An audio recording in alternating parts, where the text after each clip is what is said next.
Welcome to The Price of Business. I'm delighted to be with you. We've got a lot to cover on today's program, but do want to remind you right from the very beginning, the show continues 24/7 at priceofbusiness.com. Plus, the best content throughout the show can be found at usdailyreview.com. And while there, like it on Facebook, follow it on Twitter. Want to mention, while at priceofbusiness.com, we've got some great new content by our official podcast.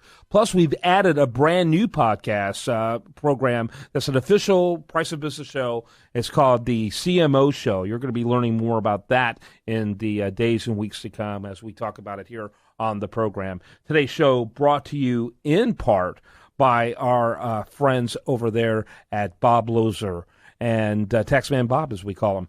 Also, big headlines, big story that we've been seeing a lot of is the possibility of Puerto Rico going bankrupt. That's a U.S. territory. We hear a lot about Greece. We hear about this stuff happening in Europe, potentially happening in Europe. But in the United States, well, Puerto Rico is a U.S. territory. They've got a huge $12 billion gap. That's pretty significant. And we're going to spend some time with Chuck Tatelbaum. He is a bankruptcy attorney. He's going to give us some insight on that situation. Welcome to the program. Thank you, Kevin. Good morning. Chuck, tell us a little bit about your background. Well, I've been doing bankruptcy law for 49 years. I taught law school for 7 years on bankruptcy issues, and I've testified in front of the U.S. Congress 14 times on various bankruptcy law changes.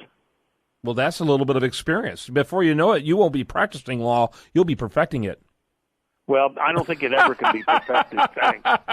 That was a joke. Anyway, very interesting. That's a great experience. So the bankruptcy story, the thing that's always interesting to me about stories like this is that, this has been building up for a long time. And I read a lot of the publications. I read The Economist and a lot of the other, I think, more forward-thinking and a little more intuitive-thinking publications out there. It just shocked me. This story seemed to have come out of nowhere, and people seemed unprepared for it. Well, I think they were. It's sort of like the old game of musical chairs. As long as the music is still playing, nobody pays attention to how many chairs are left. Yeah, exactly right. If you're on that sinking ship, you don't want to be on it, regardless of the chair count. $12 billion. First of all, what were the proposals to deal with the issue that was brought on the table? Well, there are a number of proposals to extend the debt, to pay it out over a period of time, and to try to reduce some of the bond debt. But the problem is, because as you said at the top of the interview, is that because Puerto Rico is actually a commonwealth, which is a type of a territory, it doesn't have the authority under the current law, which is a glitch, to file for Chapter 9, just like Detroit did or Orange County, California did. So it can make all the proposals it wants, and it has no way of implementing it. But even worse, the proposal that they've made, because they can't file the bankruptcy proceeding, is still going to leave them that $12 billion shortfall, even if they cut their debt. Wow.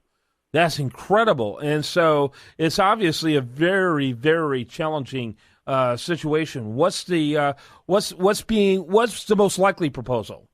Well, the proposal is that Congress amend the bankruptcy code to allow commonwealths to file for Chapter 9 like Detroit did. But it's become a political football because you have Hillary Clinton and Jeb Bush supporting it. You have Marco Rubio opposing it. The mayor of New York is campaigning for it. And it's just become a political football. But if I may, the real issue for the U.S. is that people don't realize that the Puerto Rican banks are all guaranteed, insured by the FDIC, and Puerto Rican credit unions are insured by the NCUA, which is the same thing for credit unions. And if the Puerto Rican government can't pay its debt, there are going to be a lot of business failures in Puerto Rico and a lot of people who have their bonds evaporated. And so we're going to have to start bailing out banks and credit unions in Puerto Rico. Yeah, no question about that. Based on this strategy, I just can't imagine U.S.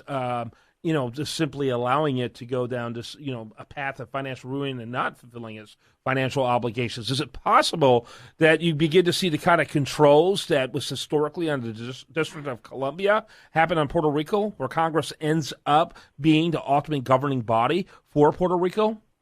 I don't think so, because the Commonwealth, which goes back to the 1700s, really doesn't permit it. But it's the real combination. Question is whether it ever becomes a state or not, and that's a whole nother political issue. But right now, it's sort of like half in and half out, especially with all of the bank and credit union guarantees that are out there. Yeah. So realistically, first of all, what's the timeline? What do you see happening when? Well, Congress is going to have to deal with this one way or the other, and I think it'll happen in the next 30 days. If Congress changes the bankruptcy law, then Puerto Rico can file the Chapter 9, and the same thing will happen what happened in Detroit. They all come before the court. They all decide who's going to take what amount of, as they call, a haircut, how they're going to adjust the budget, what they're going to do to retiree benefits, what they're going to do to union contracts, and it'll come out. And there'll be a lot of people that'll lose money, but at least the government will be able to continue. Mm-hmm. If the law isn't passed within 30 days, then when Puerto Rico defaults on its bond and other debts sometime in October, the end of October, there's going to be a race to try to see who can seize what debts. And Puerto Rico's government's going to go to a standstill. Wow, that's incredible. So they really have to act quickly. Yes. I mean, it is no artificial deadline. Right. What happens, what is the absolute latest that actually could take place before they begin defaulting on a serious scale? It would be appropriate, so Halloween night, October 31st. That is appropriate. How it's almost poetically appropriate. Talk about what you see happening. I mean, to me, I guess a big concern would be that the financial restructuring that they do creates such an onerous tax environment that it could be very difficult for Puerto Rico in terms of maintaining any kind of economic prosperity.